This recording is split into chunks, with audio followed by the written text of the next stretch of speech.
پہاڑی زبان میں اپڈیٹ سنیے۔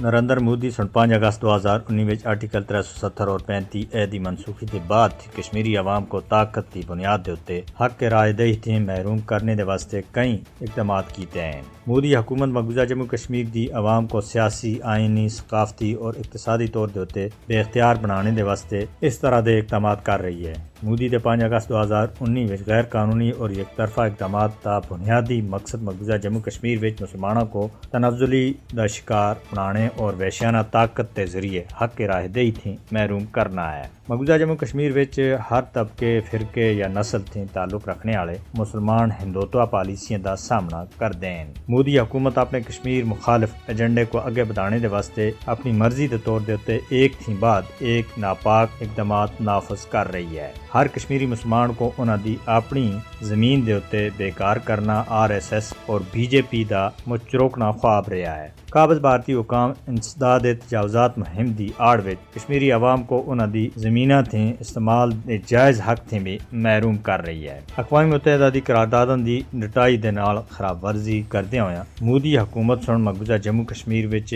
رہنے والے بھارتی شہریوں کو انتخابات وچ ووٹ کرنے دی اجازت دے دیتی ہے تاکہ مقبوضہ جموں کشمیر دی جغرافیائی حیت کو بٹایا جا سکے۔ جبری بے دخلی، جائیداد کی غیر قانونی ضبطی اور مسماری مہم مقبوضہ جموں کشمیر وچ بھارت دی منظم آبادکاری نو آبادیاتی منصوبے دا باقاعدہ حصہ ہے۔ بھارت اقوام متحدہ دی قراردادوں اور بین الاقوامی قوانین دی خلاف ورزی کردیا ہوئے غیر قانونی طور دے مقبوضہ جموں کشمیر وچ آبادیاتی تناسب کو بٹا رہا ہے۔ مودی مقبوضہ جموں کشمیر کی مسلم شناخت کو ختم کرنے دے اتے تلیا ہوا ہے۔ RSS BJP مسلمانوں دے اکثریت والے مقبوضہ جموں کشمیر وچ ہندو تہذیب کو مسلط کرنا چاہتی ہے۔ البتہ کشمیر دے رہنے والے مودی دے ناپاک عزائم کو ناکام بنانے دے واسطے پرعزم ہیں۔